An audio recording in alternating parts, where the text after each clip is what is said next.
Agradecerles a toda la presencia, decirles que estamos congratulados de que el Yenatre vuelva a hacer lo que nunca debió dejar de serlo.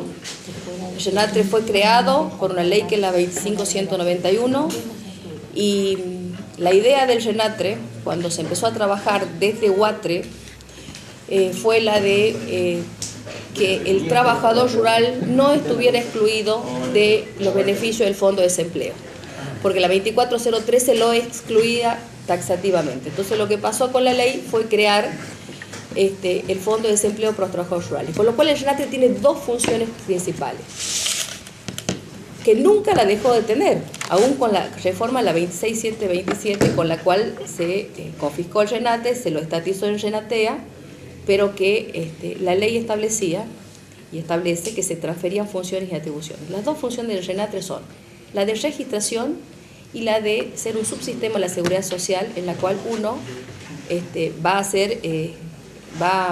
a gestionar el Fondo de Desempleo para los trabajadores rurales. Pero entendiendo que el Fondo de Desempleo es solo una circunstancia del trabajador. Lo que nosotros tenemos que trabajar, y esto es lo que dice el contador, ¿por qué pone énfasis en la mesa multisectorial? Nosotros tenemos que articular las políticas con los sectores públicos y con los sectores privados, de tal forma que Catamarca vuelva a hablar de producción y de trabajo, de tal forma que todas las voces puedan ser escuchadas y podamos articular, ¿no es cierto?, en esa tan mentada mesa multisectorial, cuáles son las dificultades principales que tiene nuestra provincia y cómo podemos hacer para sumar en ese esfuerzo. Hay una nueva etapa, un nuevo escenario en el país. Nosotros tenemos que trabajar buscando la unidad y construyendo sobre la verdad. Acá el Yenatre en estos 4 años ha tenido algunas grandes dificultades que nosotros, así como el contador va a analizar las cosas en Catamarca, en el orden nacional, se está haciendo una auditoría de corte que se llama, en el cual se están haciendo un análisis de toda la información de lo que ha pasado en estos 4 años. Y hay algunas cosas que son duras, que son nefastas, y otras cosas que esperamos poderlas corregir prontamente para poder avanzar. Ejemplo, Argentina, en Argentina el Yenatre ha destinado, el Yenatea ha destinado 65 millones de pesos para capacitación. A la fecha se han rendido 5 millones, falta rendir los otros 60. Entonces queremos saber qué pasó con los 60 millones de pesos que el Yenatea administró en capacitación, por ejemplo. La ley 25191 establece taxativamente que no se puede gastar más de un 10% en gastos administrativos y el 90% para las políticas dirigidas a los trabajadores rurales. Dos números. En estos 4 años que el Yenate administró, se gastaron 298 millones de pesos en sueldo de empleados y 71 millones de pesos en fondo de desempleo. O sea, un cuarto en fondo de desempleo y el 75% en gastos de sueldos administrativos. El fondo de desempleo de un rural al momento de la confiscación del Yenatre era de 960 pesos. Hoy sigue siendo 960 pesos. Entonces, algo no estuvo bien. Algo no se hizo como debía hacerse. Y a eso nos referimos cuando decimos que hay que hacer una auditoría de corte, revisar estas cosas y volver a redireccionar el Yenatre. ¿Usted cree que es un hecho más de corrupción del gobierno anterior? En base a los números, ¿no? Sin lugar a duda ha habido un destino distorsionado de los recursos, seguramente. A ver, por ejemplo, acá en Catamarca le voy a dar un dato a Catamarca. Se crearon las unidades territoriales, ¿no? Unidades territoriales, que funcionaban en los municipios.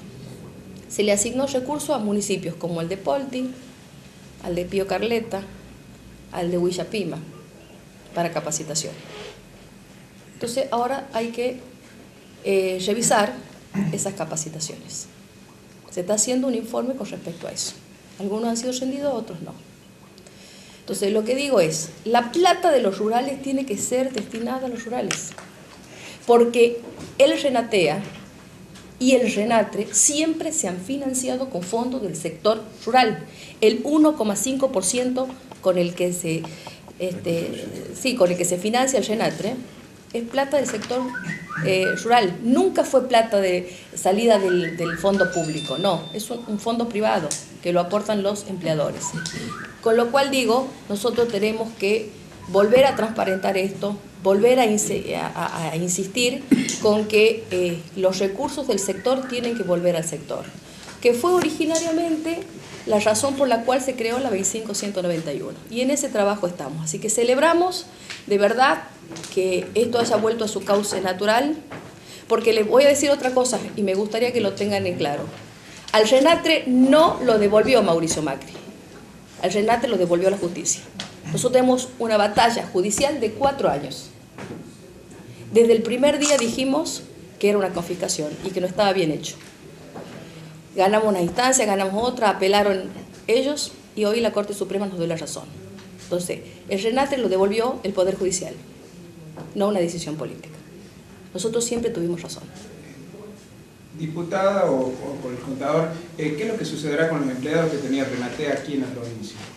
Hay un recurso de amparo ahora, se está revisando el tema. Algunos empleados que estaban afiliados a UPCN han tomado la decisión de firmar un acuerdo, retirarse, y otros han apelado la permanencia en el cargo. ¿Eran muchos? ¿Cuántos habían? No, son 8. 8 más 3, que somos 11 en total. Nosotros teníamos una planta de 3 trabajadores y acá hoy hay 11. En Argentina había 236 empleados y ahora hay 900.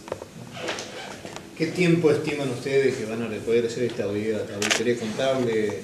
Bueno, cuando tenemos números finos, todo lo que ha dejado la gestión en los niveles provinciales en 30 a 60 días más, nada más ya estará, porque hay algunas administraciones que están un poco más organizadas que otras. No tenemos mayor.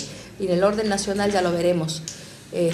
La verdad que hay cosas que son muy complejas porque yo ya lo expliqué en alguna otra oportunidad. Entre otros gastos, por ejemplo, el Renatea gastó 15 millones de pesos para hacer un campeonato de tejo. Y se compraron camisetas, gorros y se hicieron actos partidarios. Pero lo más grave, chicos, es que los rurales cobraban 960 pesos y le siguen cobrando del fondo de desempleo. Y entonces, y no hablamos, y una cosa más grave todavía que eso, me parece a mí, fue que se destruyeron las bases de digitalización de la historia laboral de la gente. Cuando nosotros estábamos, llevábamos la historia laboral de los trabajadores. Nosotros sabíamos que un trabajador transitorio, sobre todo porque escribíamos mucho y estudiábamos mucho el trabajo transitorio, y ustedes son testigos de las veces que nos enfrentamos en la frente de cosecha y las discusiones que teníamos por los trabajadores rurales transitorios. Cuando arrancaba la cosecha o su periodo laboral en Jujuy o en Santiago del Estero, después pasaba por acá por la época del olivo, después iba al sur, al Alto Valle del Río Negro con la fruta, y volvía al de flores del maíz en Buenos Aires, y así hacía su circuito laboral, y nosotros lo seguíamos a ese quill laboral y a esa historia laboral en forma informatizada y digitalizada. Bueno, lamento informarle que esa base, por ejemplo, ha sido destruida. Y hoy no lo tenemos la información. Y había una sola libreta, y esa libreta la seguíamos. Ahora, por cada provincia hay una libreta. Triplicando el trabajo. Bueno, porque hay que justificar que hay una cantidad de números que no son verdaderos. Entonces, la razón del corte de la auditoría, entre otras cosas, es transparentar esto y de saber en qué punto estamos, de dónde partimos para volver a reconstruir esto que alguna vez soñamos que fuera que el trabajador rural y su familia estuvieran visibilizados y reconocidos en sus derechos. Según lo que encuentro, ¿van a hacer las presentaciones judiciales? Sí, hay una decisión a nivel nacional de hacerlo esto, no va a ser por provincia, sino se lo va a hacer en el orden nacional. Claro, pero es particular cada provincia. Claro, pero se hacen las auditorías y a la decisión la va a tomar el órgano de conducción, que es el directorio, ¿no es cierto? Que está integrado por 4 directores de las entidades y 4 del gremio.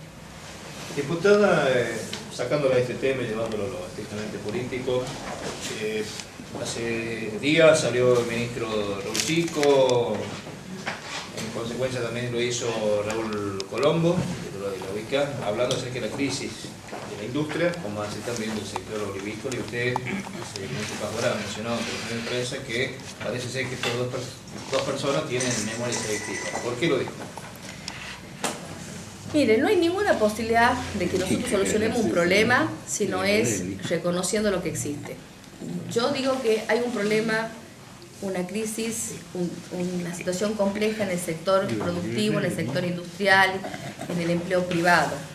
Ahora, lo que tenemos que también ser honestos cuando planteamos es que esto no viene hace 6 meses. Esta es la consecuencia de una cantidad de desaciertos en las políticas públicas de hace mucho tiempo. Catamarca, ¿cuándo perdió la promoción industrial? Cuando se cayeron esas herramientas que permiten que haya algún incentivo para venir a invertir en esta provincia, comenzó con algunas dificultades que se fueron profundizando. Entonces lo que digo es, cuando contamos este tipo de problemas, contémoslo completo. No contemos solamente la parte que nos conviene, porque a mí que me digan que hace 6 meses que tenemos problemas, es una verdad a medias. O es contar la parte que a uno le resulta funcional. Y yo puse ejemplo en Cata, porque cuando vino la señora presidenta a inaugurar en Cata, Raúl Colombo era el presidente de UICA y estaba entre los aplaudidores. Después no lo escuché decir por qué no funcionó nunca en Cata. Entonces lo que digo es, las cosas que están mal, la haga quien la haga y en el momento que la haga. Entonces, la crisis que hoy vivimos es el resultado de una cantidad de políticas públicas ineficientes, de un montón de silencios cómplices y fundamentalmente de una corrupción estructural que tuvo como matriz